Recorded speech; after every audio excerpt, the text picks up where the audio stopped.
Hello everyone, welcome to Study Tube. इस video में हम लोग क्लास 10th के अंदर एनसीईआरटी का एक चैप्टर है जो कि फिजिक्स का लास्ट चैप्टर है, मानव नेत्र और रंग बिरंगा संसार।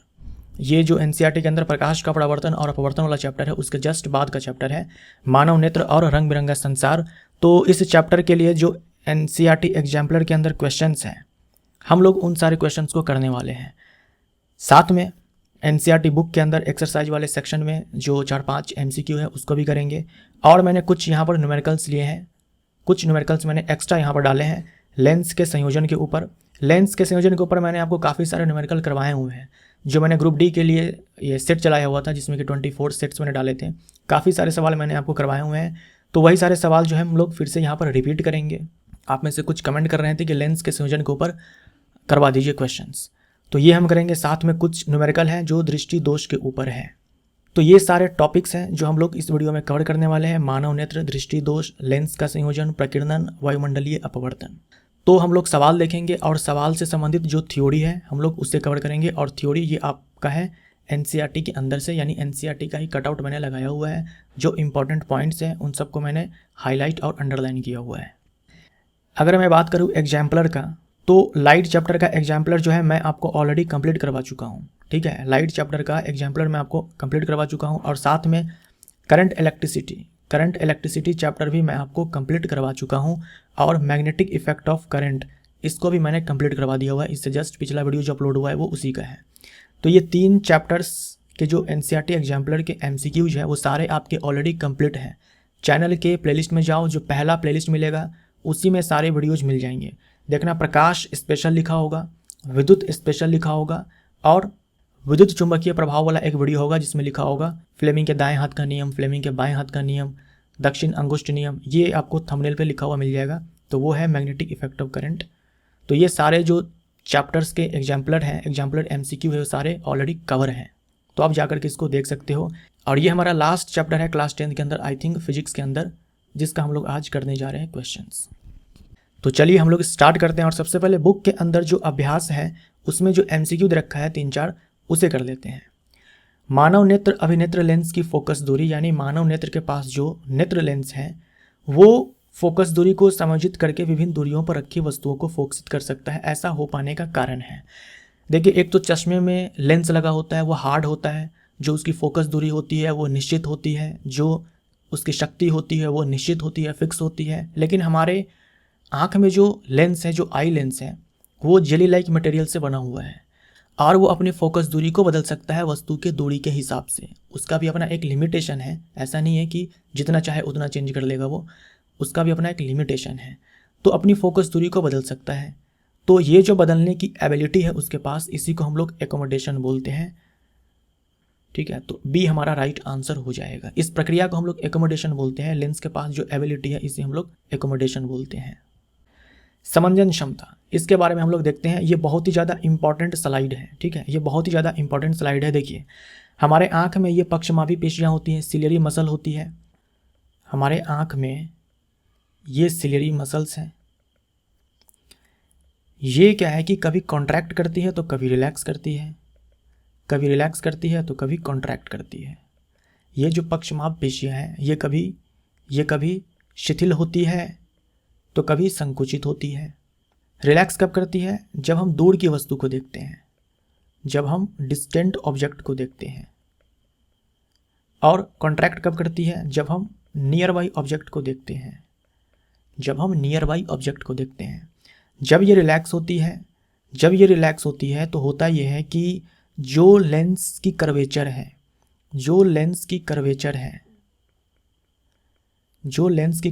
वो घट जाती है। और इस केस में जो कर्वेचर है ये बढ़ जाती है। देखो, मैंने 2 लेंस यहाँ पे बनाया है, एक ये है और एक ये है। मैं आपसे पूछूं किस केस में कर्वेचर ज़्यादा है? कर्वेचर यानी कि कर्व कितना है? तो इस वाले में देखो ये ज़्यादा कर्व है, इस वाले में ये कम कर्व है, फ्लैट है थोड़ा सा। तो इस केस में कर्वेचर ज़्यादा है, इस केस में कर्वेचर कम है। मैं आपसे पूछूं कि मोटा कौन है, किस केस में लेंस मोटा है? आप बोलेंगे कि इस वाले में मोटा, इस वाले में पतला है। तो जिसमें कर्वेचर कम है उसमें क्या होता है कि लेंस जो है ये थिन हो जाता है और इस वाले में क्या होगा, जो लेंस है वो थिन हो जाएगा।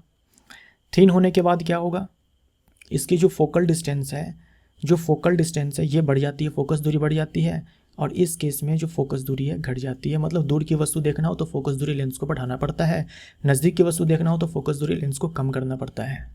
तो ये बहुत ही ज़्यादा इंपॉर्टेंट, मैंने ये सारे यहाँ पर ऑर्डर्स लिखे हैं जो आपको अच्छे से याद होने चाहिए। ठीक है। मानव नेत्र जिस भाग पर किसी वस्तु का प्रतिबिंब बनाते हैं वह है, मानव नेत्र जिस भाग पर किसी वस्तु का प्रतिबिंब बनाते हैं उसे हम क्या बोलते हैं, उसे हम रेटिना बोलते हैं, दृष्टिपटल बोलते हैं। तो दृष्टिपटल हमारा राइट आंसर। अब यहाँ भी जो भी आप देखने वाले हैं सारे के सारे इंपॉर्टेंट हैं। मानव नेत्र जो है कैमरे की भांति है, मानव नेत्र कैमरे की भांति है। प्रतिबिंब कहाँ बनता है, प्रतिबिंब बनता है दृष्टिपटल पर, रेटिना पर बनता है। प्रकाश जो है जब हमारे आंखों पर आपतित होता है तो यह एक पतली झिल्ली से होकर नेत्र में प्रवेश करता है। इस झिल्ली को हम कॉर्निया बोलते हैं या स्वच्छमंडल बोलते हैं। तो प्रकाश सबसे पहले हमारे आंख के जिस पार्ट पर आकर के हिट करता है उसे हम स्वच्छमंडल बोलते हैं। स्वच्छमंडल जो है ये सबसे बाहरी परत है। जो नेत्रगोलक है ना, जो नेत्रगोलक है उसका सबसे अगला पृष्ठ है, यानी फर्स्ट नंबर पर आपको ये कॉर्निया ही मिलेगा और ये पारदर्शी होता है ताकि प्रकाश जो है आर पार जा सके। नेत्रगोलक की आकृति जो है वो गोलाकार होती है। इसका व्यास लगभग 2.3 सेंटीमीटर होता है। ये याद रखिएगा, व्यास की 2.3 सेंटीमीटर है। अब नेत्र में प्रवेश करने वाली प्रकाश की किरण का जो है अधिकांश अपवर्तन कॉर्निया के बाहरी पृष्ठ पर होता है। ये कॉर्निया पर ही क्या होता है, अधिकांश अपवर्तन हो जाता है प्रकाश का जब हमारी आंखों में वो प्रवेश करने के लिए आपतित होता है। कॉर्निया के पीछे एक संरचना होती है जिसे हम लोग परितारिका बोलते हैं। नीली आंखें, भूरी आंखें, गुलाबी आंखें, ये जो हम कलरफुल आंखें बोलते हैं, तो एक्चुअल में वो जो कलरफुल चीज़ है वो क्या है, परितारिका है। परितारिका जो है ये रंगीन होता है और आंखों का रंगीन भाग होता है। ये जो परितारिका है इसके बीच में पुतली होती है। इसके बीच में क्या होती है, पुतली होती है। जैसे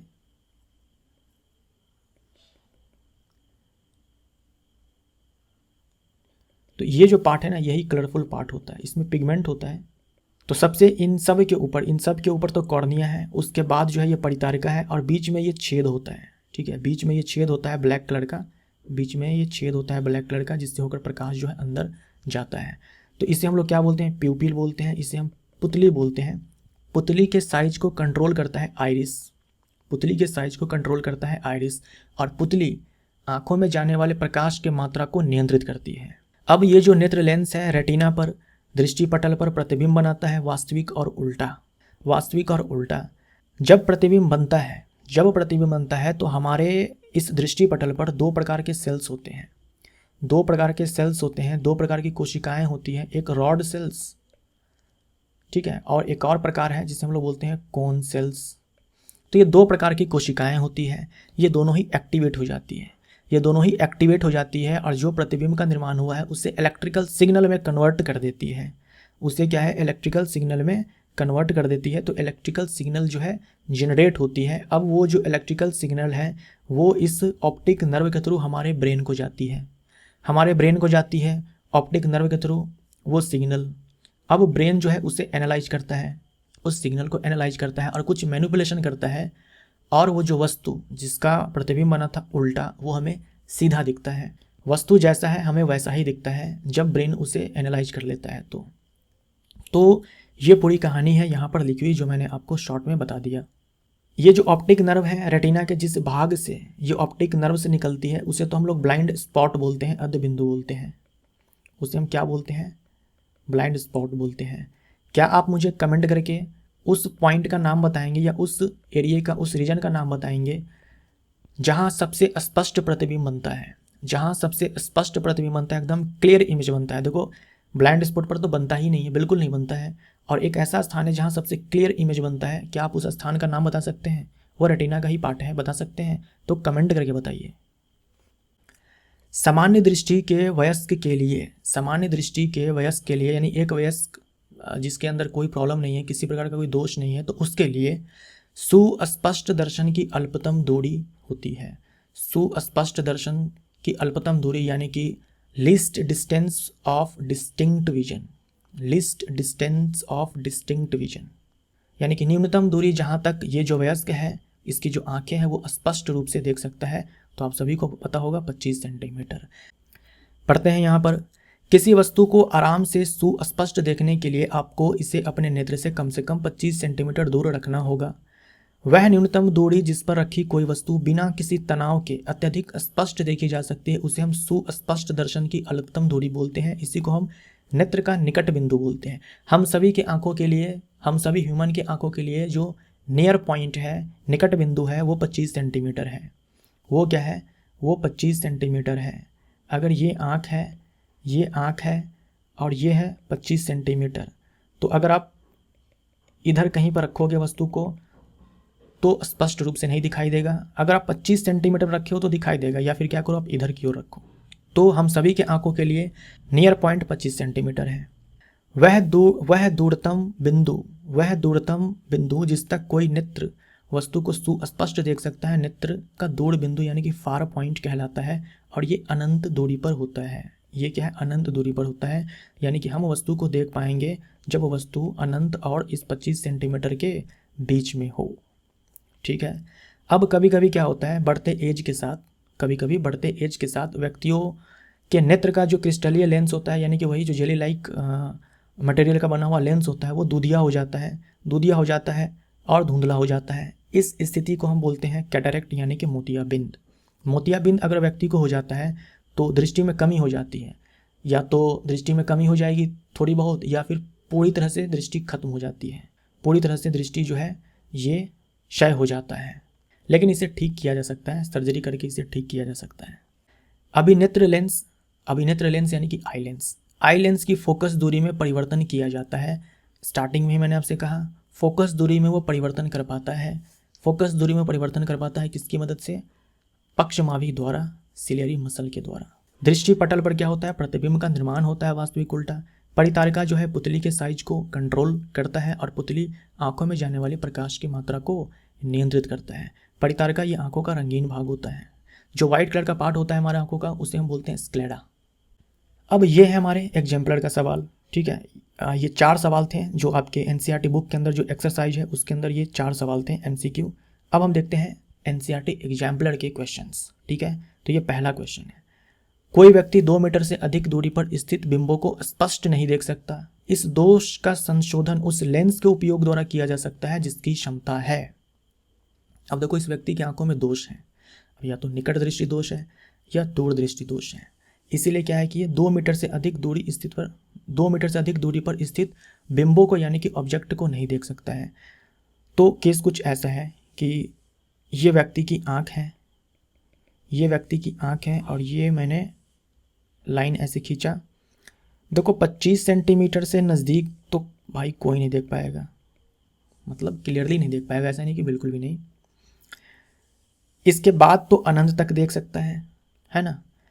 लेकिन ये जो व्यक्ति है ये 2 मीटर से अधिक दूर की वस्तु को नहीं देख पाता है, जबकि 25 सेंटीमीटर के बाद अनंत तक देखना चाहिए था, लेकिन ये नहीं देख पाता है। 2 मीटर से अधिक दूरी पर स्थित बिंबों को स्पष्ट नहीं देख सकता है। ठीक है, अब इसको क्या करना है? ठीक करना है। तो किस क्षमता के लेंस का उपयोग किया जाएगा? क्या बता सकते हो कि कौन सा दोष है यहाँ पर? मायोपिया है या हाइपरमेट्रोपिया है? देखिए, हो कुछ ऐसा रहा है कि 2 मीटर तक के वस्तु को यह स्पष्ट रूप से देख पा रहा है, यानी निकट के वस्तु को साफ साफ देख पा रहा है, दूर की वस्तु को साफ साफ नहीं देख पा रहा है।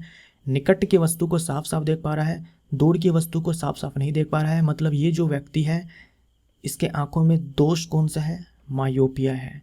मायोपिया बोले तो निकट दृष्टि दोष है। और देखो, मैंने इस टेबल में यह टेबल मैंने इसीलिए लगाया हुआ है ताकि सवाल आपका आसान हो जाए। इस तरह के सवाल दिखते आसान है लेकिन होते कन्फ्यूजिंग है।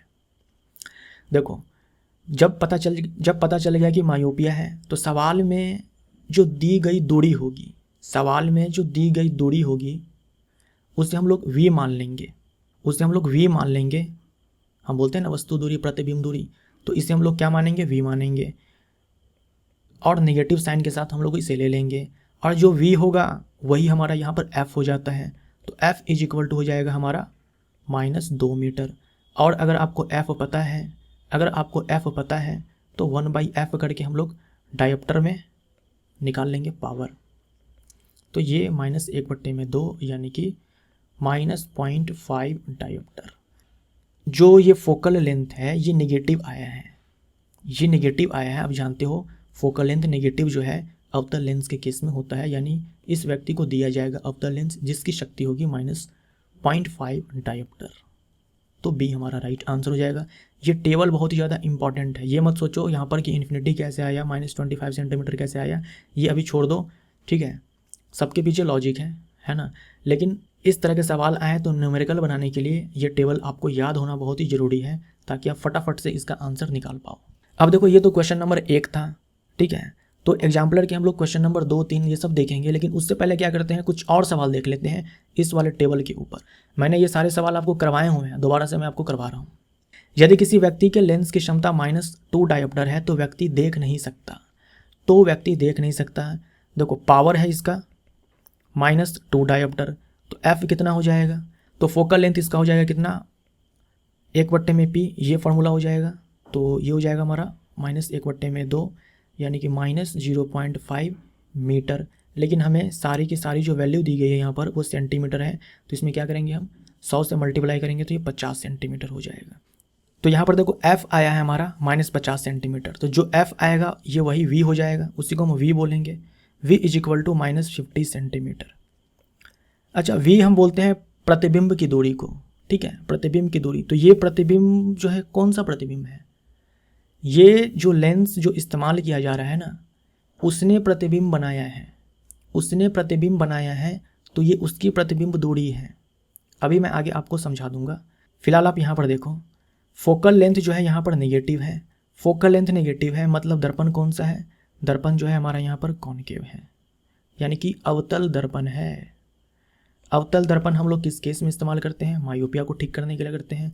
अब देखो मायोपिया, मायोपिया में क्या होता है, निकट की वस्तु साफ साफ दिखेगी, दूर की वस्तु साफ साफ नहीं दिखेगी। मतलब ये जो व्यक्ति है इसके आंखों में दोष मायोपिया है, तो ये 50 सेंटीमीटर से ज़्यादा दूर की वस्तु को ये नहीं देख पाएगा। तो 50 सेंटीमीटर के बाद ये वस्तु नहीं देख पाएगा, 50 सेंटीमीटर तक की वस्तु को ये आराम से देख पाएगा। और सवाल देख लेते हैं, 2 और सवाल हैं इसमें, एक ये है, एक इसके बाद एक और है। तो आपका ये जो टेबल है ये यूज करना आ जाएगा। अब देखो, दोषपूर्ण आंखों वाला व्यक्ति अपनी आंखों से 60 सेंटीमीटर से अधिक दूरी पर किसी वस्तु को स्पष्ट रूप से नहीं देख सकता है। तो ये आंख है, ये आंख मैंने यहाँ पर लिख दिया, ये 25 सेंटीमीटर है। भाई 25 सेंटीमीटर से कम तो हम भी आप भी कोई नहीं देख पाए। उसके बाद ये मैंने बना दिया यहाँ पर 60 सेंटीमीटर, ठीक है, ये 60 सेंटीमीटर। सवाल ये बोल रहा है कि 60 सेंटीमीटर से अधिक की दूरी पर किसी वस्तु को स्पष्ट रूप से नहीं देख सकता, मतलब इधर नहीं देख पा रहा है ये, मतलब दूर की वस्तु को ये नहीं देख पा रहा है। 60 सेंटीमीटर से दूर की वस्तु को नहीं देख पा रहा है, नज़दीक की वस्तु को देख पा रहा है ना, नज़दीक की वस्तु को साफ साफ देख पा रहा है। तो क्या होगा, निकट की वस्तु जो है साफ साफ दिखेगी, दूर की वस्तु साफ साफ नहीं दिखेगी, मतलब इस व्यक्ति को है मायोपिया। इस तरह का सवाल जब भी आए तो याद रखना, सबसे पहले आपको यही पकड़ना है कि दोष कौन सा है। जब आप ये पकड़ लोगे ना कि दोष कौन सा है, तो आप लगा पाओगे कि हम ऐसे निकालेंगे या इस टेबल के अनुसार निकालेंगे, है ना। तो सबसे पहले दोष पकड़ना है इस तरह के सवाल में। अब देखो मायोपिया है, हमें क्या चाहिए, लेंस की शक्ति चाहिए। अब लेंस की शक्ति तो आप तभी बता पाओगे ना जब आपको फोकल लेंथ पता होगा। तो सबसे पहले फोकल लेंथ निकालते हैं। मायोपिया के केस में मैंने लिखा हुआ है कि जो v है हमारा वो बराबर हो जाता है माइनस सवाल में दी गई दूरी। जो ये v है हमारा वो बराबर हो जाता है माइनस जो सवाल में दी गई है दूरी, माइनस सवाल में दूरी दी गई 60 सेंटीमीटर। जो v होता है वही f हो जाता है, जो v है वही हमारा f हो जाएगा। तो यहाँ से पावर हमारा हो जाएगा 1/f लिखते हैं अगर फोकल लेंथ हमारे पास मीटर में है, 100/f लिखते हैं अगर फोकल लेंथ हमारे पास सेंटीमीटर में है। तो यहाँ पर क्या हो जाएगा, 100 माइनस साइन के साथ और बट्टे में क्या हो जाएगा, 60 हो जाएगा। तो यहाँ से हो जाएगा हमारा 1 0 से 1 0 खत्म, 2 पंचे 10 और 2 तिहाई 6। ये हमारा क्या है, पावर है। तो ये क्या हो जाएगा, -1.66 डायोप्टर। -1.66 डायोप्टर हमारा राइट आंसर हो जाएगा। इस दोष को दूर करने के लिए अवतल लेंस का इस्तेमाल किया जाएगा। अवतल लेंस की फोकस दूरी ऋणात्मक होती है। देखो फोकस दूरी जो है ऋणात्मक हमें मिल गई है। फोकस दूरी ऋणात्मक है तो लेंस की शक्ति भी ऋणात्मक आती है, तो लेंस की शक्ति भी हमें ऋणात्मक मिल गई है। ठीक है, अब देखो अगला सवाल। एक व्यक्ति 40 सेंटीमीटर से अधिक दूरी पर स्थित एक व्यक्ति 40 सेंटीमीटर से अधिक इस दूरी पर स्थित वस्तु को देख सकता है, उससे किस शक्ति के लेंस का उपयोग करने की सलाह दी जाती है। 40 सेंटीमीटर से दूर को देख पा रहा है, नज़दीक वाले को नहीं देख पा रहा है, तो नज़दीक वाले को देखने के लिए चश्मा दिया जाएगा लेंस लगा करके। तो इस बार क्या हो रहा है, फिर से हमने यहाँ पर आई को ड्रॉ किया, ये मैंने लाइन खींच दिया। 25 सेंटीमीटर से कम पर तो हम लोग भी ना देख पाए साफ साफ। अब मैंने यहाँ पर बना दिया 40 सेंटीमीटर। अब व्यक्ति जो है 40 सेंटीमीटर से अधिक दूर पर स्थित वस्तु को देख पा रहा है, इधर देख पा रहा है, इधर कोई दिक्कत नहीं है, इधर नहीं देख पा रहा है। मतलब अगर आंखों में समस्या नहीं होता तो 25 सेंटीमीटर के बाद तो ये देख पाता, लेकिन देखो 40 सेंटीमीटर तक ये नहीं देख पा रहा है। मतलब क्या हुआ ना, पहले इसका नियर पॉइंट ये था जब आंखों में कोई दोष नहीं था, अब इसका नियर पॉइंट ये आ चुका है, इसका नियर पॉइंट यहाँ आ गया है। नियर पॉइंट क्या है, दूर भाग गया है ना, नियर पॉइंट खिसक करके आगे चला गया है। खैर, हम सवाल को यहाँ पर बनाते हैं। आपको ये पकड़ में आया कि कौन सा दोष है। देखो, दूर की वस्तु को साफ साफ देख पा रहा है, निकट की वस्तु को साफ साफ नहीं देख पा रहा है।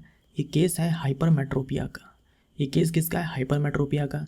हाइपरमेट्रोपिया के केस में देखो मैंने लिखा हुआ है यू आपको क्या लेना है, -25 सेंटीमीटर। देखो आपको लेंस की शक्ति चाहिए, उसके लिए पहले फोकल डिस्टेंस निकालना पड़ेगा ना, और फोकल डिस्टेंस क्या होता है 1/f = 1/v - 1/u। लेंस के केस में मिरर होता तो प्लस हो जाता है यहाँ पर, तो 1/f।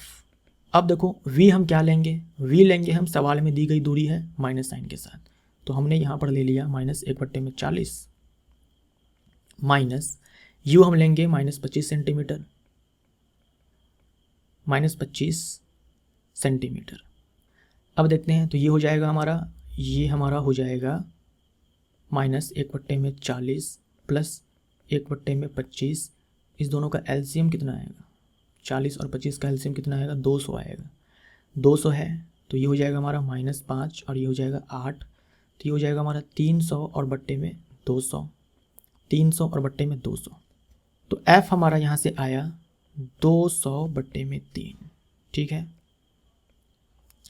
हमें तो पावर चाहिए, हमें तो पावर चाहिए। ये जो वैल्यू है ये सेंटीमीटर में है, सेंटीमीटर में है तो हम लगाएंगे 100/f, 100/f, और f के स्थान पर ये हम पुट करेंगे तो 3 भागेगा ऊपर, 200 रह जाएगा नीचे। तो ये 2 0 से 2 0 खत्म, 3/2, माइनस साइन तो नहीं है ना, नहीं है, तो +1.5 डायोप्टर प्लस 1.5 डायोप्टर। डी हमारा राइट आंसर। देखो, लेंस का इस्तेमाल करेंगे हम उत्तल लेंस, ठीक है ना, लेंस का इस्तेमाल हम करेंगे उत्तल, और उत्तल लेंस की फोकस दूरी धनात्मक होती है। फोकस दूरी धनात्मक हमें मिली है, लेंस की शक्ति भी धनात्मक होती है, वो भी हमें धनात्मक मिली है, तो डी। तो इस तरीके से टेबल को इस्तेमाल करना है। सबसे पहले आपको ये इंश्योर करना है कि आखिर जो दोष है वो कौन सा है। एक बार जब पता पड़ गया कि दोष कौन सा है तो आप लगा लेना, अगर मायोपिया आया तो इसको, हाइपरमेट्रोपिया आया तो इसको। अब ये एनसीईआरटी एग्जाम्पलर का दूसरा सवाल। कक्षा में सबसे पीछे बेंच पर बैठा कोई विद्यार्थी श्यामपट्ट यानी कि ब्लैक बोर्ड पर लिखे अक्षरों को पढ़ सकता है, परंतु पाठ्य पुस्तक में लिखे अक्षरों को नहीं पढ़ पाता है। निम्नलिखित में से कौन सा प्रकथन सही है। देखो, ब्लैक बोर्ड जो दूर पर है उस पर लिखे अक्षरों को पढ़ सकता है, लेकिन अपने कॉपी में लिखे अक्षरों को नहीं पढ़ सकता है, अपने बुक में लिखे अक्षरों को नहीं पढ़ सकता है, यानी कि नज़दीक की वस्तु को नहीं पढ़ पा रहा है, दूर की वस्तु को वो पढ़ पा रहा है। तो नज़दीक की वस्तु साफ साफ जो है उससे नहीं दिख रहा है, दूर की वस्तु से साफ साफ दिख रहा है, तो उसे है दूरदृष्टि दोष। दूरदृष्टि दोष में ही तो क्या होता है, दूर की वस्तु साफ साफ दिखता है, नज़दीक की वस्तु साफ साफ नहीं दिखता है। तो विद्यार्थी के नेत्र का निकट बिंदु उससे दूर हो गया है। निकट बिंदु इससे दूर चला गया ना। जैसे देखो, ये आँख है, अगर इसके आँखों में कोई दोष नहीं होता तो 25 सेंटीमीटर की दूरी तक ये साफ साफ नहीं देख पाता। लेकिन 25 सेंटीमीटर, सोचो आप चेयर पर बैठे हो, है ना, स्कूल में इमेजिन कर लो अपने आप को कि आप स्कूल में जो है बैठे हो अपने बेंच पे, डेस्क पर क्या है, बुक रखा हुआ है, तो जो दूरी है 25 सेंटीमीटर से ज़्यादा है ना, 25 सेंटीमीटर से ज़्यादा है, तो 25 सेंटीमीटर के बाद तो दिखना चाहिए। लेट से एग्जाम्पल की तरह मान लो कि 1 मीटर की दूरी पर तो दिखना चाहिए, लेकिन ये 1 मीटर की दूरी तक भी नहीं देख पा रहा है। तो इसका मतलब क्या हुआ, पहले इसका नियर पॉइंट 25 सेंटीमीटर था जब आंखों में कोई दोष नहीं था, अब क्या हुआ, नियर पॉइंट खिसक करके 1 मीटर चला गया। तो नियर पॉइंट क्या हुआ, दूर भाग गया, विद्यार्थी के नेत्र का निकट बिंदु उससे दूर हो गया। तो ए हमारा राइट आंसर। दोष के बारे में पढ़ लेते हैं। निकट दृष्टि दोष, दूर दृष्टि दोष एंड जो जड़ा दृष्टि दोष है। निकट दृष्टि दोष ये तो आप जानते ही हो, निकट की वस्तु साफ साफ दिखती है, दूर की नहीं दिखती है। इसे हम नियर साइटेडनेस भी बोलते हैं, निकट दृष्टता भी बोलते हैं। ऐसे दोष युक्त व्यक्ति का दूर बिंदु अनंत पर ना होकर नेत्र के पास आ जाता है। यहाँ पर देखो आप, एक व्यक्ति है जिसे निकट दृष्टि दोष है। निकट दृष्टि दोष में आप जानते हो दूर की वस्तु साफ साफ नहीं देख पाता है, नज़दीक की वस्तु साफ साफ देख पाता है। तो देखो जब नज़दीक की वस्तु को ये देख रहा है, यहाँ पर नज़दीक की वस्तु को जब ये देख रहा है तो देखो प्रतिबिंब रेटिना पर बन रहा है। तो ठीक है, रेटिना पर अगर बन रहा है तो वस्तु जो है साफ साफ दिखेगी। लेकिन देखो जब वस्तु दूरी पर है, दूर यानी कि अनंत पर है, अनंत पर से जो प्रकाश की किरण है वो समानांतर आती है। तो यही चीज़ आपको दिखलाया गया कि समानांतर आ रही है। तो जब वस्तु अनंत पर है तो देखो प्रतिबिंब का निर्माण देखो रेटिना पर नहीं हो रहा है, रेटिना से पहले यहाँ पर हो जा रहा है, यहीं पर काट दे रहा है, यहीं पर सारी प्रकाश जो एक दूसरे को काट रही है। तो यहाँ पर प्रतिबिंब का निर्माण हो रहा है। तो प्रतिबिंब का निर्माण रेटिना के पीछे या आगे हो तो वस्तु साफ साफ नहीं दिखती है। ठीक है, तो आपने क्या देखा, जब वस्तु नज़दीक का देख रहा था रेटिना पर प्रतिबिंब बन रहा था, लेकिन जब वस्तु अनंत पर है तो इससे वस्तु साफ साफ दिखाई नहीं दे रहा है। यानी इसके लिए हम बोल सकते हैं कि इसका जो दूर बिंदु है ना, इसका जो दूर बिंदु है वो नेत्र के पास आ गया है ना। इसका जो फार पॉइंट है, अरे हम लोग क्या बोलते हैं कि जो फार पॉइंट है वो क्या है, अनंत है। फार पॉइंट अनंत है। इसे 25 सेंटीमीटर के बाद अनंत तक दिखना चाहिए था, लेकिन नहीं दिख रहा है अनंत तक, इसे अनंत तक नहीं दिख रहा है, इसे बस यहीं तक ही दिख रहा है। तो इसके लिए फार पॉइंट क्या हुआ, ये इतना ही हुआ ना, अनंत थोड़ी हुआ। तो इसका जो फार पॉइंट है ये अनंत से उठ करके यहाँ आ गया है। तो इसमें क्या होता है, प्रतिबिंब दृष्टिपटल पर ना बन करके दृष्टिपटल के सामने बनता है। ये सब स्टेटमेंट के रूप में आपको दिया जा सकता है। अब देखिए यहाँ पर हमने बीच में डाल दिया, यहाँ पर एक अवतल लेंस हमने यहाँ पर बीच में डाल दिया। अवतल लेंस उपयुक्त क्षमता के अवतल लेंस के उपयोग द्वारा संशोधित किया जा सकता है।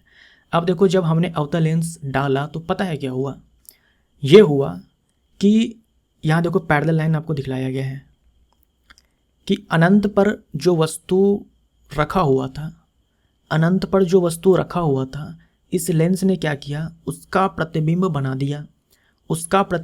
दिया नज़दीक में। देखो नज़दीक की वस्तु ये साफ साफ देख पा रहा था, दूर की वस्तु को साफ साफ नहीं देख पा रहा था। तो हम एक ऐसा काम करते हैं ना, हम कुछ ऐसा जुगाड़ करते हैं कि दूर की वस्तु उठ करके कहाँ आ जाए, पास आ जाए। ठीक है, तो दूर की वस्तु एक्चुअल में उठ करके तो पास नहीं आएगी ना, दूर की वस्तु का प्रतिबिंब इसने बनवा दिया यहाँ पर नज़दीक में। अब जो ये नेत्र लेंस है, ये इस प्रतिबिंब जो इसने बनाया प्रतिबिंब, इस प्रतिबिंब का प्रतिबिंब रेटिना पर बनाएगा। यानी इस नेत्र लेंस को ये लग रहा है कि वस्तु यहाँ पर है, लेकिन सच तो यह है कि वस्तु तो है दूर, ये तो उसका प्रतिबिंब है जो इस लेंस ने बनाया है। जो वस्तु दूरी है ये अनंत है। ध्यान से सुनना, जो वस्तु दूरी है ये अनंत है ना। और जो हम v लिखा करते थे माइनस में कि जो सवाल में दी गई दूरी है, ये v प्रतिबिंब दूरी है जो इस लेंस ने बनाया। देखो इस लेंस के लिए भी वस्तु दूरी अनंत है, और यहाँ पर जो प्रतिबिंब का निर्माण हुआ इसे दिया गया है नाम प्रतिबिंब दूरी। तो ये चीज़ वहाँ पे लिखा हुआ था, जो मैंने टेबल आपको दिखलाया, ये चीज़ वहाँ पे लिखा हुआ था। ये जो v है ये प्रतिबिंब दूरी है जो इस लेंस ने बनाया है ओरिजिनल ऑब्जेक्ट का। आई होप आपको समझ में आया होगा। अब आ जाओ दीर्घ दृष्टि दोष, इसी को दूरदृष्टता बोलते हैं, हाइपरमेट्रोपिया इंग्लिश में बोलते हैं। दूरदृष्टि दोष, दूर की वस्तु साफ साफ दिखती है, नज़दीक की वस्तु साफ साफ नहीं दिखती है। ऐसे दोष व्यक्ति का निकट बिंदु सामान्य निकट बिंदु से दूर हट जाता है, ये मैं आपको समझा ही चुका हूँ। ऐसे व्यक्ति को आराम से सुस्पष्ट पढ़ने के लिए पठन सामग्री को नेत्र से 25 सेंटीमीटर से काफ़ी दूर रखना पड़ता है। नियर पॉइंट पहले 25 सेंटीमीटर था, अब क्या हुआ 25 सेंटीमीटर से भी दूर रखना पड़ता है, तब जाकर दिखाई पड़ता है, उससे पहले दिखाई नहीं देता है। मतलब नियर पॉइंट जो है उठ करके भाग गया, उठ करके झगड़ा करके भाग गया, दूर भाग गया, है ना। तो 25 सेंटीमीटर से नियर पॉइंट जो है दूर चला जाएगा। अच्छा, इसमें ये छूट गया, एक मिनट, इसमें ये छूट गया कि इस दोष के उत्पन्न होने के कारण क्या है, तो नेत्र लेंस की वक्रता का अधिक होना और नेत्र गोलक का लंबा हो जाना। तो ये याद रखिएगा।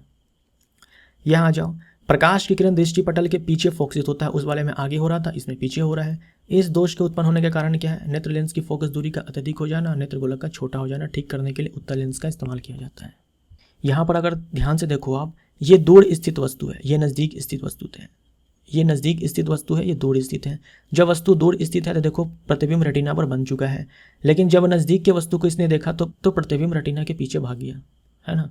प्रतिबिंब जो है रेटिना के पीछे बन रहा है, तो वस्तु साफ साफ नहीं दिखेगी। अब देखो बीच में क्या हुआ, बीच में एक डाल दिया गया, क्या बीच में क्या डाल दिया गया? बीच में एक उत्तल लेंस को डाला गया है। अब ये उत्तल लेंस ने क्या कमाल किया? इस उत्तल लेंस ने कमाल ये किया कि ये जो वस्तु यहाँ पर ओरिजिनली प्लेस्ड है, यहाँ पर रखा हुआ है, इसका प्रतिबिंब दूर बना दिया। क्योंकि ये जो नेत्र लेंस है ये दूर की वस्तु को साफ साफ देख पाता है ना, नज़दीक की वस्तु को साफ साफ नहीं देख पाता है। तो हम इस वस्तु को क्या करेंगे, उठा करके यहाँ पर डाल देंगे। एक्चुअल में हमने नहीं डाला है, इस नेत्र लेंस ने बस इसका प्रतिबिंब बना दिया है। तो जो दीर्घ दृष्टि दोष था वहाँ पर जो वी लिखा हुआ था, एक्चुअल में ये प्रतिबिंब दूरी है। इस लेंस के द्वारा बनाया गया प्रतिबिंब की ये दूरी है। अब आ जाओ जड़ा दृष्टि दोष। जड़ा दृष्टि दोष में क्या होता है? जड़ा दृष्टि दोष आयु में वृद्धि होने के साथ साथ मानव नेत्र की समंजन क्षमता घट जाती है। समंजन क्षमता के लिए कौन जिम्मेवार थी? ये थी सिलियरी मसल यानी कि पक्षमाभी पेशी। अब जो पक्षमाभी पेशी थी वो धीरे धीरे क्या है, दुर्बल होने लगती है बुढ़ापे के साथ, उम्र बढ़ने के साथ। जैसे जैसे उम्र बढ़ती है हमारे आप हर किसी के अंदर क्या होगा, धीरे धीरे ये दुर्बल होने लग जाएगी। जो लेंस है ये हार्ड होने लग जाएगा, लचीलापन जो है लेंस में ये कम हो जाएगा, हार्ड होने लग जाएगा। अगर लेंस हार्ड हो गया, लचीलापन नहीं रहा, अब वो हार्ड हो जाएगा तो अपने फोकल डिस्टेंस को एडजस्ट नहीं कर पाएगा, अपने फोकल डिस्टेंस को एडजस्ट नहीं कर पाएगा। समंजन क्षमता जो है ये घट जाएगी, ये खत्म हो जाएगी। ठीक है। अधिकांश व्यक्तियों का निकट बिंदु इसमें दूर हट जाता है। निकट बिंदु दूर हट गया का मतलब क्या हुआ कि अब वो ज़्यादा नज़दीक तक के वस्तुओं को नहीं देख पा रहा है, दूर के वस्तुओं को देख पा रहा है। किसी किसी व्यक्ति के नेत्र में दोनों प्रकार के दोष जो है हो जाते हैं, निकट दृष्टि दोष भी हो जाते हैं, दूर दृष्टि दोष भी हो जाते हैं। निकट दृष्टि दोष को ठीक करने के लिए क्या है कि अवतल लेंस का इस्तेमाल किया जाएगा, और दूर दृष्टि दोष को ठीक करने के लिए क्या है, उत्तल लेंस का इस्तेमाल किया जाएगा। मतलब बाईफोकसी लेंस, बाईफोकल लेंस का इस्तेमाल किया जाएगा। जैसे मान लो ये चश्मा दिया गया, तो इस चश्मे में क्या होगा, जनरली हम जब वस्तु को, नज़दीक की वस्तु को देखते हैं तो थोड़ा सा हम, जो हमारी आंखें होती है वो नीचे की तरफ होती है ना, जो पलकें होती है वो नीचे की ओर होती है, ताकि हम नज़दीक की वस्तु को साफ साफ देख पाएँ। तो नज़दीक की वस्तु साफ साफ कौन दिखवाएगा हमें, उत्तल लेंस। तो नीचे की ओर जो है कन्वेक्स लेंस होता है। और दूर की वस्तु देखने के लिए हम आँख को थोड़ा ऊपर उठाते हैं, सीधा करते हैं, पलक को भी ऊपर उठाते हैं। तो दूर की वस्तु देखने में कौन हेल्प करेगा, अगर नहीं दिख रहा है तो अवतल लेंस, तो ऊपर में अवतल लेंस। तो ये ऑर्डर भी आपको ध्यान में रखना है। अब थोड़ा सा हम समझते हैं यहाँ पर प्रिज्म के बारे में। हम यहाँ पर थोड़ा सा समझते हैं प्रिज्म के बारे में। देखो ये प्रिज्म है, प्रिज्म में 3 सरफेसेस होते हैं, 3 फलक होते हैं, है ना, 3 फलक होते हैं। अब देखो प्रिज्म पर प्रकाश की किरण जो है आपतित हो रही है। ये P और E जो है ये आपतित किरण है, ये आपतित किरण है, आपतित किरण है। और प्रिज्म जानते हो कि ये सघन माध्यम है। अगर हम वायु और प्रिज्म की बात करें, जो एयर है ये विरल हो जाएगा, ये विरल माध्यम हो जाएगा, और ये सघन माध्यम हो जाएगा। ध्यान से देखिएगा, यहाँ पर देखो एक अभिलंब ड्रॉ किया गया है N डैश। तो जब प्रकाश की किरण जो है इस प्रिज्म के इस वाले सरफेस पे आपतित होगी, तो क्योंकि विरल माध्यम से सघन माध्यम में जा रही है, तो देखो अभिलंब की ओर झुक गई। I जो है ज़्यादा है, R जो है कम है, अभिलंब की ओर झुक गई। झुकने के बाद ये जो EF है ये क्या है, अपवर्तित किरण है। जो PE है आपतित किरण है, EF है जो अपवर्तित किरण है। अब फिर से यहाँ पर अपवर्तन होगा, क्योंकि यहाँ पर फिर से सघन माध्यम से विरल माध्यम में प्रकाश की किरण जा रही है। इस बार क्या है, सघन माध्यम से विरल माध्यम में जा रही है। तो जब सघन माध्यम से विरल माध्यम में जाती है तो प्रकाश किरण अभिलंब से दूर भाग जाती है। तो देखो अभिलंब से दूर भाग गई। अगर नहीं भागती तो ऐसे सीधे निकल जाती, लेकिन देखो अभिलंब से दूर भाग गई। ठीक है ना, अभिलंब से दूर भाग गई। तो क्या होता है कि एक फलक पर अभिलंब की ओर झुकती है, तो दूसरी फलक पर अभिलंब से दूर भाग जाती है। खैर ऐसे आपको नहीं याद रखना है, आपको सब दिखेगा कौन सघन माध्यम है, विरल माध्यम है, उसके हिसाब से आप झुका देना या फिर भगा देना दूर। यहाँ जो ये FS है ये निर्गत किरण है, इमर्जेंट रे है। तो इसमें हम 3 नाम देते हैं रेज को, ये आपतित किरण, ये अपवर्तित किरण और ये निर्गत किरण। ये जो एंगल A है इसे हम प्रिज्म एंगल बोलते हैं। अब यहाँ पर देखो आप, ये एंगल I आपतन कोण है, जानते ही हो। ये अपवर्तन कोण है एंगल R। जो एंगल E है जो एंगल ई है ये निर्गत कोण है, जैसे ये आपतन कोण है अभिलंब और आपतित किरण के बीच, ये अपवर्तन कोण है अभिलंब और अपवर्तित किरण के बीच, वैसे ये निर्गत कोण है अभिलंब और निर्गत किरण के बीच। ये विचलन कोण है, ये जो कैपिटल डी है ये विचलन कोण है। ओवरऑल कितना विचलित प्रकाश की जो किरण है वो हुई है, ओवरऑल कितना विचलित हुई है। सोचो अगर विचलन नहीं होता, कहीं पर भी अपवर्तन नहीं होता, तो सीधा जो है ऐसे ये प्रकाश की जो किरण है निकल जाती। लेकिन यहाँ पर 2 बार अपवर्तन हुआ, एक बार इस वाले सरफेस पे, एक बार इस वाले सरफेस पे, और लास्टली जाकर के जो है प्रकाश की किरण ऐसे जाती है। तो ओवरऑल देखो आप, टोटल इतने से जो प्रकाश की किरण है वो विचलित हो गई है, इतने से ऐसे निकल जाती, लेकिन फाइनली जो है ये ऐसे जा रही है फाइनली, तो इतने से ये विचलित हो गई। इसे हम विचलन कोण बोलते हैं। इसे हम क्या बोलते हैं? विचलन कोण बोलते हैं। अगर आप इसको देखो, इसमें है विबिग्योर, ये एनसीईआरटी का कटआउट है, लेकिन पता नहीं कैसे उल्टा पुल्टा इन्होंने बना रखा है। देखो रेड यहाँ पर है, रेड सबसे आखिरी में होना चाहिए था, लेकिन यहाँ पर सबसे आखिरी में देखो ये पिंक कलर को दिखलाया गया है। ये ब्लू कलर है तो यहाँ पे इंडिगो होना चाहिए, लेकिन ब्लू कलर है। खैर आप इसको छोड़ो, अब सीधा ये याद रखो, हम नीचे से ऊपर चलते हैं, विबिग्योर होता है, विबिग्योर होता है। अगर आप यहाँ पर विचलन कोण देखो, है ना, विचलन कोण देखो आप यहाँ पर, ये वायलेट है, ये वायलेट है और ये रेड है, सबसे आखिरी में रेड। अब बताओ विचलन कोण जो है किसके पास ज़्यादा है? देखो ये एंगल ज़्यादा है या ये एंगल ज़्यादा है? आप बोलेंगे कि ये एंगल ज़्यादा है, ये एंगल कम है। तो यही चीज़ आपको ध्यान में रखना है कि जिस लाइट का वेवलेंथ ज़्यादा होगा उसका जो विचलन कोण होगा, एंगल ऑफ डेविएशन, जनरली हम डेल्टा से दिखाते हैं, वो उतना ही कम होगा। बस यही चीज़ आपको जानना है। लेमडा रेड का ज़्यादा होता है तो इसका विचलन कोण हमें सबसे कम मिलेगा। लेमडा यानी कि वेवलेंथ तरंगदैर्घ्य, ये वायलेट का सबसे ज़्यादा होता है तो इसका विचलन जो है सबसे ज़्यादा मिलेगा। ठीक है, तो ऐसे आप ध्यान में रख सकते हो, डेल्टा और लेमडा में जो है उल्टा रिलेशन होता है। अगर मैं आपसे बोलूँ कि ब्लू और ग्रीन में किसका विचलन ज़्यादा होगा, तो सबसे पहले तो वेवलेंथ का ऑर्डर आपको याद होना चाहिए कि ये वेवलेंथ का ऑर्डर है। अब देखो ब्लू और ग्रीन में ग्रीन वाले का जो वेवलेंथ है ये ज़्यादा है, जिसका वेवलेंथ ज़्यादा होगा उसका डेल्टा कम होगा, विचलन कोण कम होगा। तो जो डेल्टा है ये बी के पास ज़्यादा होगा, ग्रीन के पास कम होगा। तो ऐसे जो है दे करके आपसे पूछा जा सकता है सवाल ऑर्डर में। अब ये सवाल देखो मैंने आपको करवाया हुआ है, प्रकाश स्पेशल वाले वीडियो में मैंने आपको ये सवाल करवाया हुआ, ये इसी का सवाल था, है ना, ये एनसीईआरटी एग्जाम्पलर का ही क्वेश्चन था। कोई प्रिज्म एबीसी आधार बीसी के साथ विभिन्न विन्यासों में रखा जाता है, यानी कि अलग अलग ओरिएंटेशन में रखा जाता है।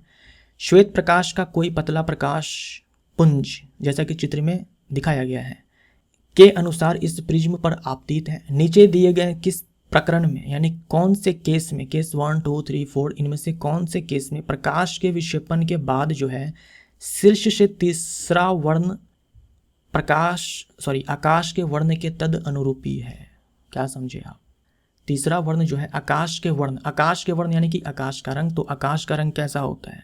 आकाश का रंग जो होता है वो ब्लू होता है, आकाश का रंग ब्लू होता है। तो आपको ये बताना है, देखो प्रिज्म से ये श्वेत प्रकाश जब गुजरेगा तो इसका विक्षेपण हो जाएगा, 7 रंग में टूट जाएगा। तो आपसे ये कहा गया है कि आप मुझे ये बता दो कौन से केस में विक्षेपण के बाद तीसरे नंबर पर ब्लू कलर आएगा, यानी आकाश का जो रंग होता है वही रंग हमें प्राप्त होगा। तो इसका मतलब ये हुआ ना कि ब्लू रंग प्राप्त होगा। कौन से केस में आपको ऊपर से नीचे आने पर लिखा है ना, कहाँ गया, किधर है, शीर्ष से तीसरा वर्ण, ठीक ना, ऊपर से नीचे आने पर तीसरे नंबर पर हमें ब्लू कलर मिलना चाहिए। तो इस वाले में होगा क्या? हाँ, इस वाले में होगा क्या? इसमें वाले में अभी देखा था ना कि सबसे नीचे वायलेट, सबसे ज़्यादा विचलित होगा वायलेट, और सबसे कम विचलित कौन होगा? रेड। तो यहाँ पर ऐसे होगा विबिग्योर। तो ऊपर से तीसरे नंबर पर तो नहीं आएगा, नीचे से ज़रूर आएगा, हमें ऊपर से चाहिए, तो ये आंसर नहीं होगा। ठीक है, अब मैं इसको इरेज करता हूँ। पहले इस वाले में देखो, अगर कहीं पर अपवर्तन नहीं होता तो ये किरण जो है ऐसे निकल जाती, लेकिन क्या होता है, अपवर्तन होता है, एक बार यहाँ पर होता है और फिर यहाँ पे होता है। तो सबसे ज़्यादा जो सबसे ज़्यादा जो विचलित होती है अपने रास्ते से वो वायलेट होती है, ठीक है। और सबसे कम कौन होती है? लाल किरण। ये लाल किरण सबसे कम होती है। तो यहाँ से देखो ऊपर वी है, नीचे आर है, तो विबग्योर। अब देखो 1 2 3 तीसरे नंबर पर ब्लू कलर है। तो ऐसे ही क्या कर सकते हो आप, चेक कर सकते हो दूसरे नंबर पर, दूसरे वाले केस के अंदर तीसरे नंबर पर ब्लू कलर हमें, ब्लू प्रकाश जो है हमें मिलेगा। तो 2 हमारा राइट आंसर। ऐसे आप सबका चेक कर सकते हो, ठीक है। इन सारे के केस में देखो क्या होगा, नीचे वायलेट और यहाँ ऊपर में रेड।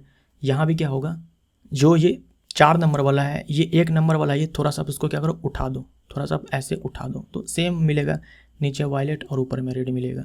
तो हर केस में क्या है कि नीचे से आपको तीसरे नंबर पर ब्लू मिलेगा, केवल इकलौता यही केस है जिसमें ऊपर से तीसरे नंबर पर ब्लू मिलेगा।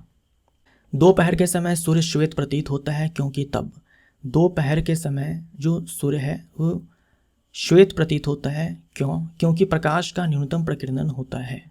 ए हमारा आंसर। आइए यहाँ पर देखते हैं, सूर्योदय तथा सूर्यास्त के समय सूर्य का रंग। क्षितिज के समीप यानी कि होराइजन के समीप, होराइजन के निकट, ये जो क्षितिज है ये वो लाइन है जिसके नीचे जब सूर्य जो है चला जाता है तो हम बोलते हैं वास्तव में सूर्यास्त हो चुका है।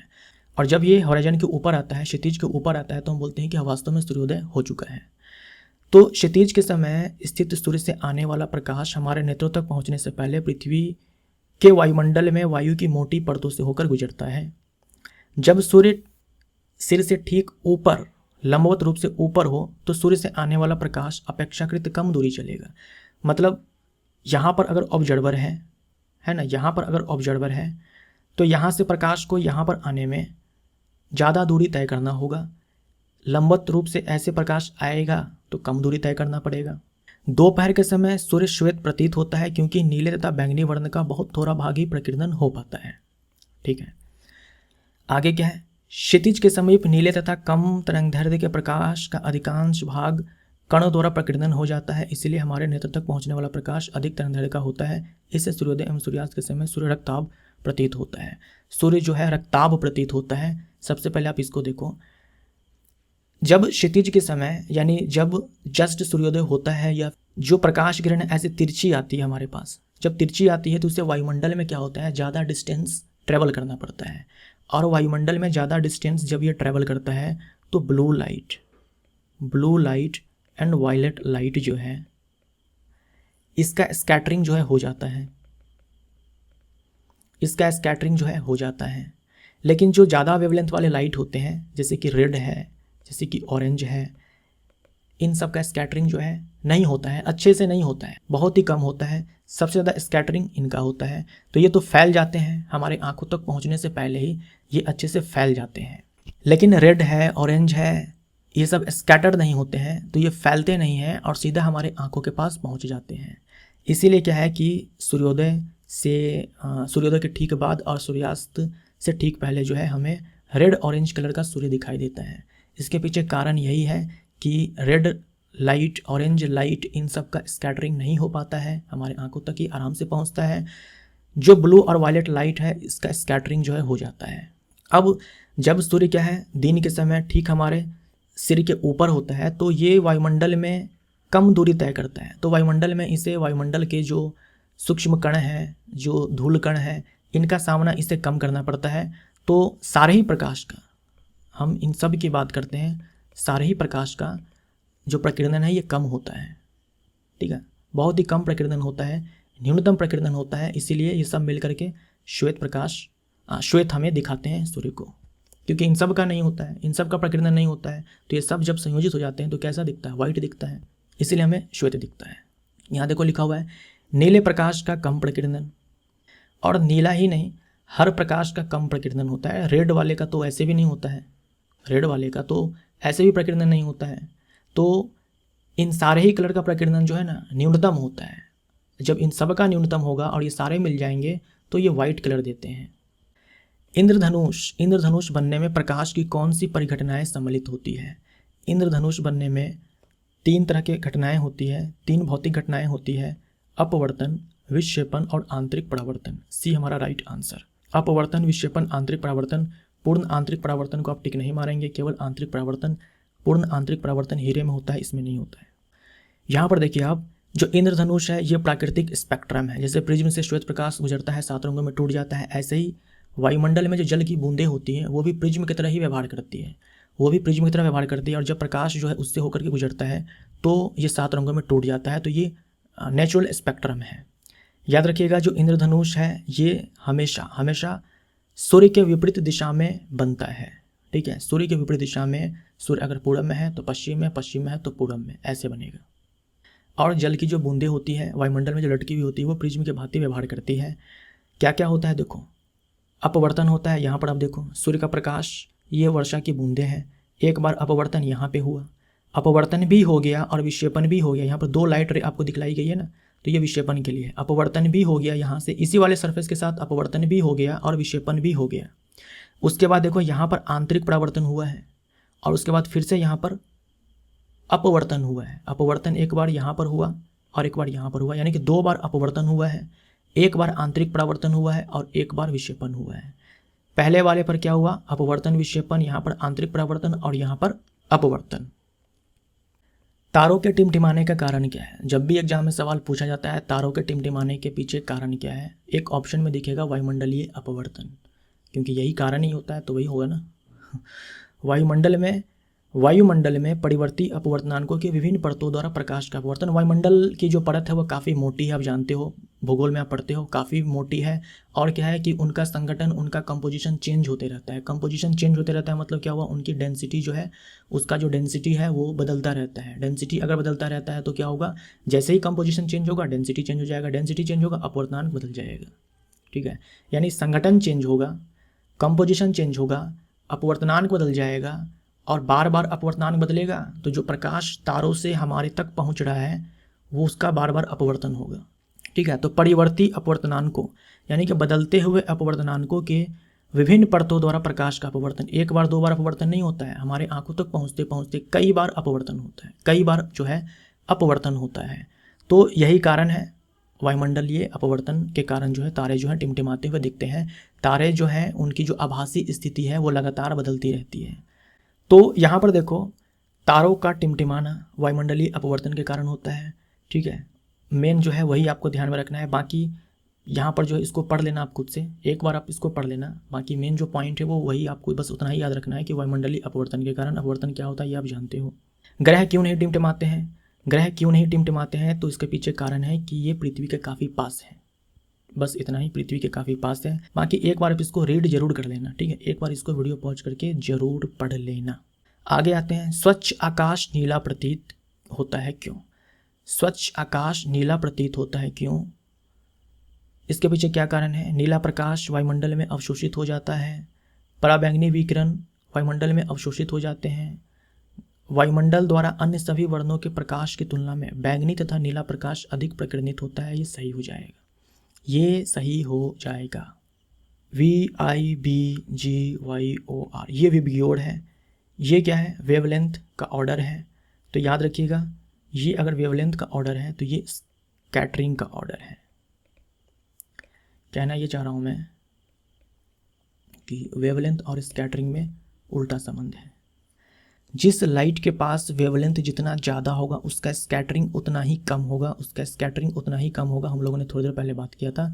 रेड के पास वेवलेंथ ज़्यादा है तो इसका स्कैटरिंग जो है सबसे कम होगा। वायलेट के पास जो है ये वेवलेंथ सबसे कम है तो इसका स्कैटरिंग सबसे ज़्यादा होगा। ठीक है, तो सन से आने वाला जो वाइट लाइट है उसमें सबसे ज़्यादा स्कैटर कौन करेगा? वायलेट करेगा, उससे कम ये इंडिगो करेगा और उससे कम ब्लू करेगा। लेकिन हमें जो आकाश का रंग है वो नीला प्रतीत होता है, वायलेट या इंडिगो प्रतीत नहीं होता है।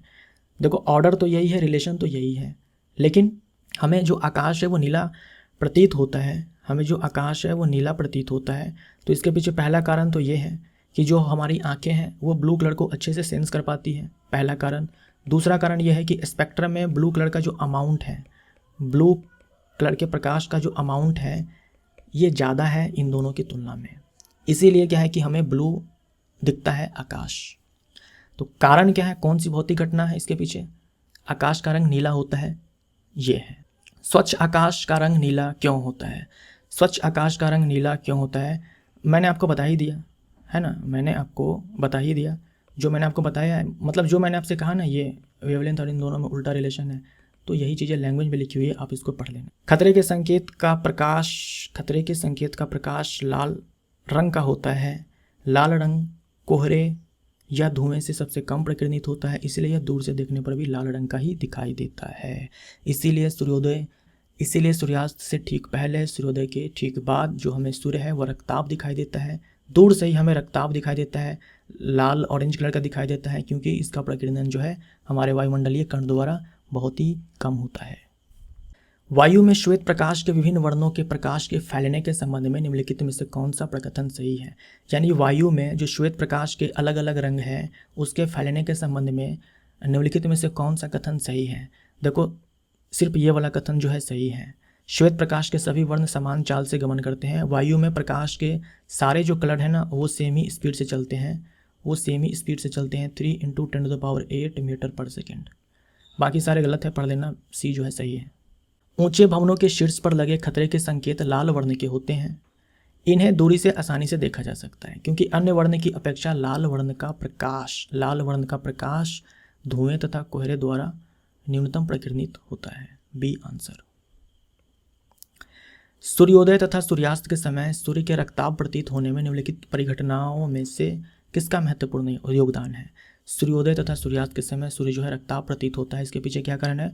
प्रकाश का प्रकीर्णन। ठीक है, प्रकाश का प्रकीर्णन, ये सही है।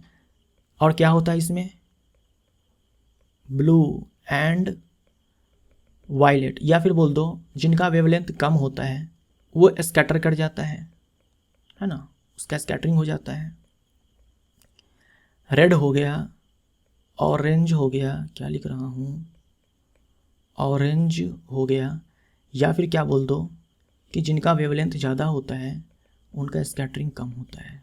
तो रेड ऑरेंज का स्कैटरिंग कम होता है, सीधे हमारे आँखों तक बिना स्कैटर हुए ये पहुँच जाते हैं, ये दोनों प्रकाश जो है, इसीलिए हमें सूर्य जो है ये रक्ताभ प्रतीत होता है। तो ऑप्शन में देखना, ऑप्शन में या तो ये होगा क्योंकि ब्लू वायलेट का प्रकीर्णन हो जाता है, ठीक है, और या तो ये होगा कि लाल रंग के प्रकाश का प्रकीर्णन जो है वो न्यूनतम होता है। दोनों में से कोई हो सकता है, अगर थोड़ा सा घुमाना चाहे तो ये पहला विकल्प आपको दिया जाएगा। गहरे समुद्र में जल का रंग नीला दिखाई देने का कारण है, गहरे समुद्र में जल का रंग नीला दिखाई देने का कारण क्या है? प्रकाश का प्रकीर्णन। सी हमारा राइट आंसर।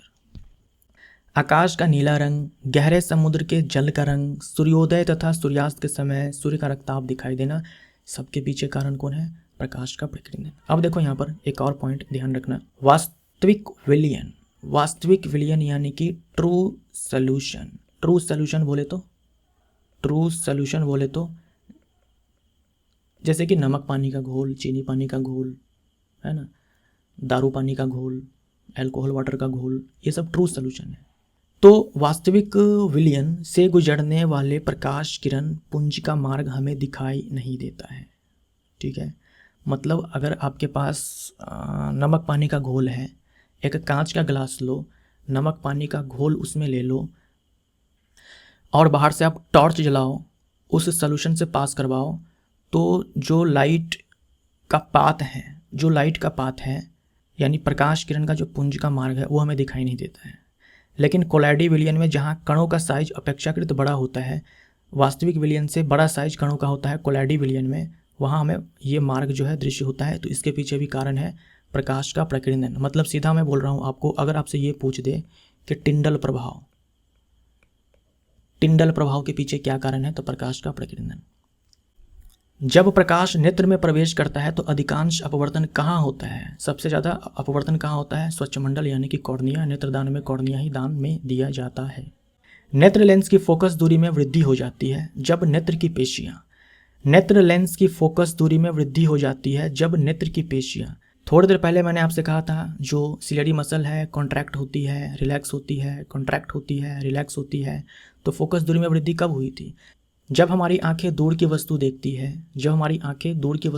है, तो क्या होता है, जो सिलेरी मसल्स होती है वो रिलैक्स कर जाती है, शिथिल कर जाती है, कर्वेचर जो है ये कम हो जाती है, लेंस जो है पतला हो जाता है और फोकस दूरी बढ़ जाती है।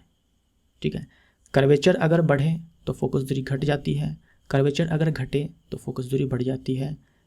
तो क्या होता है, शिथिल होती है तथा लेंस पतला हो जाता है। ए हमारा राइट आंसर देखो यहाँ पर है, जब पेशियाँ शिथिल होती है तो अभिनेत्र लेंस पतला हो जाता है, इस प्रकार इसकी फोकस दूरी बढ़ जाती है और कर्वेचर वक्रता घट जाती है। निम्नलिखित प्रकथनों में से कौन सा सही है? निकट दृष्टि वाला व्यक्ति दूर की वस्तु को स्पष्ट देख सकता है। निकट दृष्टि दोष में निकट की वस्तु साफ साफ दिखती है, दूर की वस्तु साफ साफ नहीं दिखती है, दूर की वस्तु को स्पष्ट देख सकता है, गलत हो जाएगा। दीर्घ दृष्टि वाला व्यक्ति पास की वस्तुओं को स्पष्ट देख सकता है, दूर दृष्टि वाला व्यक्ति दूर की वस्तु को साफ साफ देखता है, पास की वस्तु को साफ साफ नहीं देखता है, तो ये भी गलत हो जाएगा। निकट दृष्टि वाला व्यक्ति पास की वस्तु को स्पष्ट देख सकता है, निकट दृष्टि दोष वाला निकट की वस्तु साफ साफ दिखता है, निकट की वस्तु को साफ साफ देखता है, दूर की वस्तु को साफ साफ नहीं देखता है।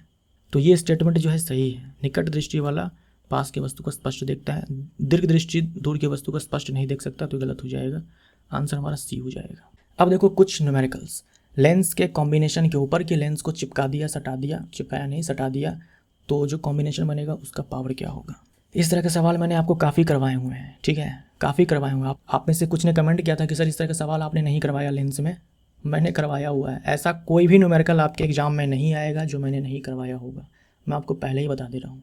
ऐसा कोई न्यूमेरिकल नहीं पूछा जाएगा, हर तरह के न्यूमेरिकल्स जो है मैंने आपको करवा दिए हुए हैं। ये भी मैंने आपको करवाया हुआ और 1-2 नहीं करवाया हुआ है, लगभग 8-10 करवाया हुआ है। देखो 5 डायोप्टर शक्ति का उत्तल लेंस है, 7.5 डायोप्टर शक्ति का अवतल लेंस के संपर्क में रखा गया है। लेंस के इस संयोजन की शक्ति फोकस दूरी क्या है? तो कुछ ये हाल है, ये अवतल लेंस है, इसके साथ संयोजन में रखा गया है ये उत्तल लेंस को, ठीक है। इसका पावर कितना है? इसका पावर 5 डायोप्टर। इसका पावर कितना है? 7.5 डायोप्टर। देखिए पी नेट बराबर होता है P1 plus P2 plus P3, जितना मन है उतना लगा दो, जितना मन है उतना लगा दो, 4-5 जितना लगाना है उतना लगा दो, यही होगा। बस आपको क्या ध्यान रखना है, यहाँ पर हम जो भी वैल्यू पुट करेंगे, यानी कि अलजेब्रिक समेशन करना है हमें, अलजेब्रिक एडिशन करना है हमें, साइन के साथ जोड़ना है हमें, साइन के साथ, ठीक है। तो पी नेट आ जाओ, उत्तल लेंस की फोकस दूरी धनात्मक होती है, शक्ति भी धनात्मक होती है, तो सीधा 5 पुट करेंगे। अवतल लेंस की जो फोकस दूरी होती है और शक्ति होती है दोनों ही ऋणात्मक होती है, तो -7.5, तो ये हो जाएगा -2.5 डायोप्टर, -2.5 डायोप्टर। तो देखो -2.5 डायोप्टर जो है ये तो एक ही में है, सही बनाया ना मैंने, अवतल लेंस शक्ति नेगेटिव, ठीक है। तो ये नहीं होगा, ये नहीं होगा, ये नहीं होगा, आंसर हमारा बी हो जाएगा। अब अगर पावर आप निकाल चुके हो तो 1/f करके सेंटीमीटर में है तो 100/f करके निकाल सकते हो ना ये focal length. 100/f is equal to -2.5, तो f हो जाएगा हमारा -100/2.5, यहाँ से हम ये हटाएंगे तो 25 चौके 100, -40 सेंटीमीटर, -40 सेंटीमीटर, बी हमारा राइट आंसर। 10 सेंटीमीटर फोकस दूरी का एक उत्तल लेंस 20 सेंटीमीटर फोकस दूरी की अवतल लेंस के संपर्क में रखा गया। लेंस के इस संयोजन, दो ही लेंस है ना, दो ही लेंस है, तो हमारा जो पी नेट हो जाएगा ये P1 प्लस P2 हो जाएगा, ठीक है।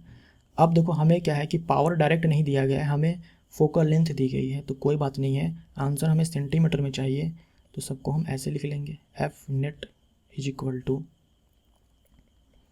100/f1 प्लस 100/f2, हमें ये 100/f नेट, ये f नेट हमें चाहिए 100 अब देखो यहाँ पर f1 जो है ये 10 सेंटीमीटर है, उत्तल लेंस की फोकस दूरी है तो हम धनात्मक ही लेंगे। अब यहाँ पर देखो +100, अवतल लेंस की फोकस दूरी हम ऋणात्मक लेंगे, तो यहाँ पर -20, 10 दाई 100 हो जाएगा और ये 20 पंचे 100 हो जाएगा, तो 10, ये माइनस साइन है तो प्लस माइनस माइनस हो जाएगा, तो ये 5, तो ये 5 जो है हमारे पास क्या आया, सेंटीमीटर। तो ये जो वैल्यू है ये 100/f नेट की वैल्यू है, तो f नेट बराबर हमारा हो जाएगा यहाँ पर 100/5, 100/5 20 सेंटीमीटर, 20 सेंटीमीटर, बी हमारा राइट आंसर। अभी सारी लेंस की क्षमता 4.5 डायोप्टर है। अब सारी लेंस की क्षमता 3 डायोप्टर है। ये सारे सवाल मैंने पहले भी करवाए हुए हैं, दोबारा मैं रिपीट कर रहा हूँ। ये दोनों पास में रखे गए लेंस के इस संयोजन की शक्ति है, राइट। फिर से हमें क्या करना है, पी नेट चाहिए या फिर पी इक्विवेलेंट चाहिए, तो P1 प्लस P2 ये हो जाएगा। P1 देखो क्या है, 4.5 डायोप्टर। अभी सारी लेंस हैं, अभी सारी लेंस की क्षमता 4.5 डायोप्टर। अभी सारी लेंस हम किसको बोलते हैं, अभी सारी लेंस हम बोलते हैं उत्तल लेंस को, तो पॉजिटिव हो जाएगा 4.5 डायोप्टर प्लस। अब सारी लेंस बोलते हैं अवतल लेंस को, तो इसकी जो शक्ति होती है ऋणात्मक होती है, तो हम यहाँ पर क्या करेंगे, ऋणात्मक लेंगे, -3 डायोप्टर। तो 4.5 प्लस -3 यानी कि हो जाएगा हमारा 1.5 डायोप्टर प्लस साइन के साथ, 1.5 डायोप्टर, ये हमारा आंसर। तो ये वीडियो हमारा यहाँ पर समाप्त होता है। एनसीईआरटी एग्जाम्पलर भी आपने कर लिया, काफ़ी सारे थ्योरी का भी आपने रिवीजन कर लिया, बुक के अंदर जो एक्सरसाइज के अंदर जो MCQ था वो भी आपने कर लिया, लेंस के संयोजन के ऊपर मैंने आपको सवाल करवा दिया, और दृष्टि दोष से संबंधित जो न्यूमेरिकल पूछे जाते हैं वो मैंने आपको करवा दिया। तो बहुत अच्छे से ये आपका कवर हो चुका है। Thank you so much. Video अगर आपको अच्छा लगा हो तो वीडियो को लाइक ज़रूर करें। Thank you so much.